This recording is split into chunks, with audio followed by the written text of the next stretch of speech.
নমস্কাৰ বন্ধুসকল, মই হিৰাণ। আজি এই ভিডিঅ'টোৰ জৰিয়তে আমি জানিম ধনু ৰাশিৰ ব্যক্তিসকলে কেনেধৰণৰ ফলাফল লাভ কৰিব, তাৰে সম্পূৰ্ণ বৰ্ণন আপোনালোকক এই ভিডিঅ'টোৰ জৰিয়তে আগবঢ়াইছোঁ, যাতে এই ভিডিঅ'টোৰ জৰিয়তে আপোনালোকে গম পায় যে আগন্তুক বৰ্ষটোত আপোনালোকে কেনেধৰণৰ ফল লাভ কৰিব আৰু কেনেধৰণৰ প্ৰতিকাৰ অৱলম্বন কৰিব আৰু আপুনি আপোনাৰ জীৱনত আগুৱাই যোৱাৰ ক্ষেত্ৰত কেনেদৰে আপোনাৰ সহায়ক হয়।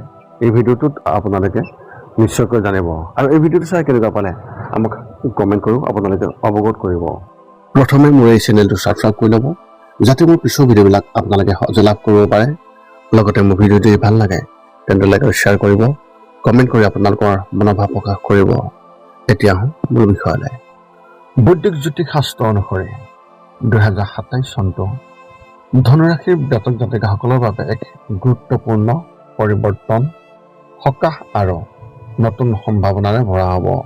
এই বছৰটোত গ্ৰহ নক্ষত্ৰৰ অৱস্থানে আপোনাৰ জীৱনৰ বিভিন্ন দিশ, আপোনাৰ কেৰিয়াৰ, আৰ্থিক অৱস্থা, স্বাস্থ্য আৰু পাৰিবাৰিক জীৱনত কি ধৰণৰ প্ৰভাৱ পেলাব পাৰে তাৰে এক আভাস আপোনালোকক এই ভিডিঅ'টোৰ জৰিয়তে আগবঢ়োৱা হৈছে, যাতে এই তথ্য অনুসৰি আপোনালোকে প্ৰতিকাৰ অৱলম্বন কৰি জীৱনত সুখেৰে আগুৱাই যোৱাৰ ক্ষেত্ৰত আপোনালোকক সহায় কৰিব। যদি আপোনালোকৰ জ্যোতিষ সম্বন্ধে কিবা প্ৰশ্ন থাকে তেন্তে আপোনালোকে এই ভিডিঅ'ৰ তলত কমেণ্ট কৰি আমাক অৱগত কৰক আৰু আমি আপোনালোকৰ প্ৰশ্নৰ উত্তৰ দিবলৈ আমি সকলো সময়তে সাজু আছোঁ। 1 নম্বৰ তথ্য, শনিদেৱৰ প্ৰভাৱ আৰু বিশেষ যি প্ৰতিকাৰ। শনিদেৱৰ ধৈৰ্যৰ পৰা মুক্তি। জ্যোতিষ গণনা অনুসৰি 2027 বৰ্ষত জুন মাহত শনিদেৱে ৰাশি সলনি কৰি মেঘ ৰাশিত প্ৰৱেশ কৰিব, যাৰ ফলত ধনুৰাশিৰ জাতক জাতিকাসকলৰ দীৰ্ঘদিন ধৰি থকা শনিৰ ডাৱৰীয়া বিশেষভাৱে তাত প্ৰভাৱ পৰিব, যাৰ প্ৰভাৱৰ পৰা সম্পূৰ্ণৰূপে আপোনালোকে মুক্তি পাব আৰু ইয়াত শুভফল লাভ কৰিব। ইয়াৰ ফলতে আপোনাৰ মানসিক শান্তি আৰু কাম কাজত থকা যি বাধা, এই বাধাসমূহ দূৰ হ'ব। কৰ্মক্ষেত্ৰত যি স্থিৰতা, এই স্থিৰতাৰ ক্ষেত্ৰত এই শনিদেৱৰ পৰিৱৰ্তনৰ বাবে আপোনাৰ কৰ্মজীৱন দীৰ্ঘদিনীয়া সংগ্ৰামৰ পৰা সকাহ দি স্থিৰতা আৰু সফলতা প্ৰদান কৰিব। কেৰিয়াৰ আৰু আৰ্থিকৰ ক্ষেত্ৰত তথ্য এনেধৰণৰ, আপোনাৰ পদোন্নতি আৰু নতুন সুযোগ। 2027 চনত কৰ্মক্ষেত্ৰত প্ৰমোচন বা নতুন দায়িত্ব পোৱাৰ যোগ আছে। যিসকলে দীৰ্ঘদিন ধৰি চাকৰিৰ সন্ধানত আছিল বা ব্যৱসায়ত প্ৰসাৰ বিচৰা ব্যক্তিসকলৰ ক্ষেত্ৰতো তেওঁলোকে এই বছৰটোত এক অনুকূল ফলাফল লাভ কৰিব। আৰ্থিকৰ ক্ষেত্ৰত এনেধৰণৰ, বৰ্ষৰ মাজভাগৰ পৰা আৰ্থিক পৰিস্থিতি উন্নত হ'বলৈ আৰম্ভ কৰিব। পৈতৃক সম্পত্তি বা আৰ্জিত ধনৰ জৰিয়তে লাভৱান হোৱাৰ সম্ভাৱনা অত্যন্তই প্ৰবল। অৱশ্যে প্ৰথম অৱস্থাত ডাঙৰ বিনিয়োগ কৰাটো, তাৰ পৰা আপুনি সাৱধান হ'ব লাগিব আৰু যদি আপুনি সাৱধান নহয় তেন্তে আপোনাৰ সমস্যা আহিব পাৰে। ইয়াৰ বাবে আপুনি সঠিকভাৱে সাৱধানতা অৱলম্বন কৰাটো অত্যন্তই প্ৰয়োজন। পাৰিবাৰিক আৰু প্ৰেম জীৱনৰ ক্ষেত্ৰত এনেধৰণৰ, সম্পৰ্কত মধুৰতা। পাৰিবাৰিক জীৱনত চলি থকা ভুল বুজাবুজি বা বাদ বিবাদবোৰ ক্ৰমান্বয়ে দূৰ হ'ব। প্ৰেমৰ সম্পৰ্কত থকা ব্যক্তিসকলৰ বাবে এই সময়টো সুখ হ'ব আৰু পৰিয়ালৰ সহযোগিতাত মন প্ৰফুল্ল থাকিব।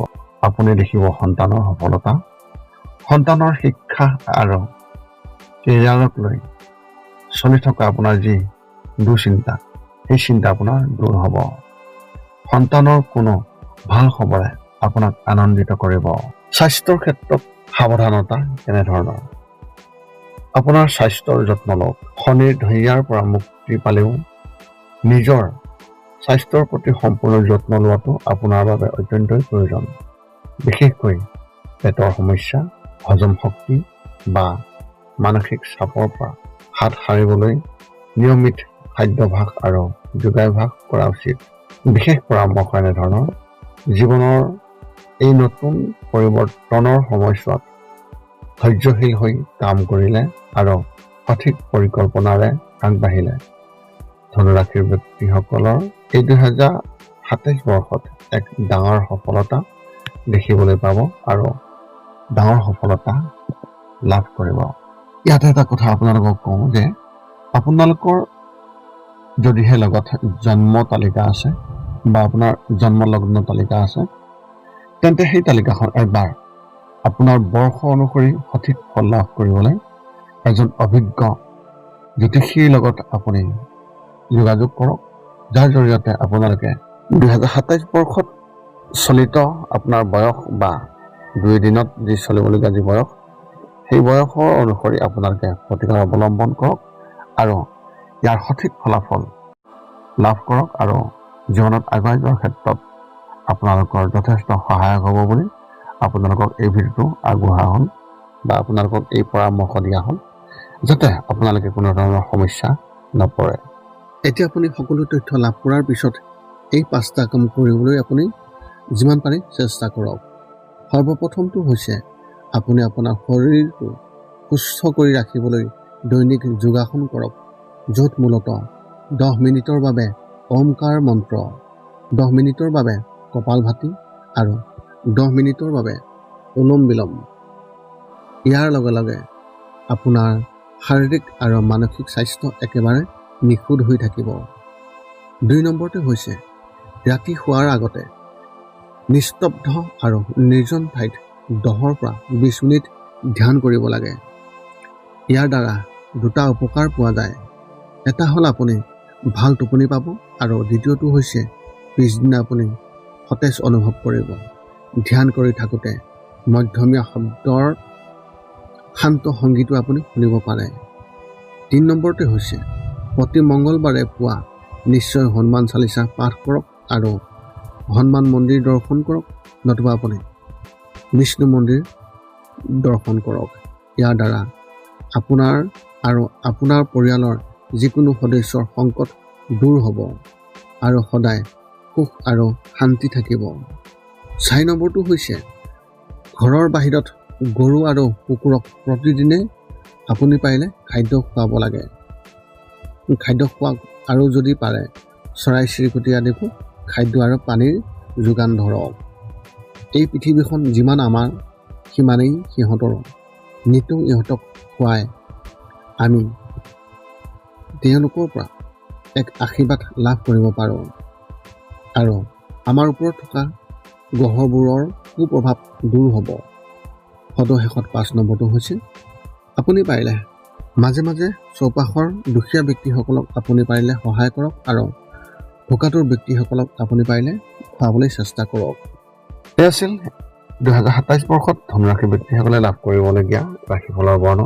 যদি মোৰ ভিডিঅ' ভাল লাগিল তেন্তে লাইক, শ্বেয়াৰ, কমেণ্ট কৰি চেনেলটো ছাবস্ক্ৰাইব কৰিব, যাতে পুনৰ অন্য এটা ভিডিঅ'ৰ জৰিয়তে আপোনালোকৰ লগত সম্পৰ্ক ৰাখিব পাৰোঁ। পুনৰ লগ পাম এটা ভিডিঅ'ত। আজিলৈ ধন্যবাদ।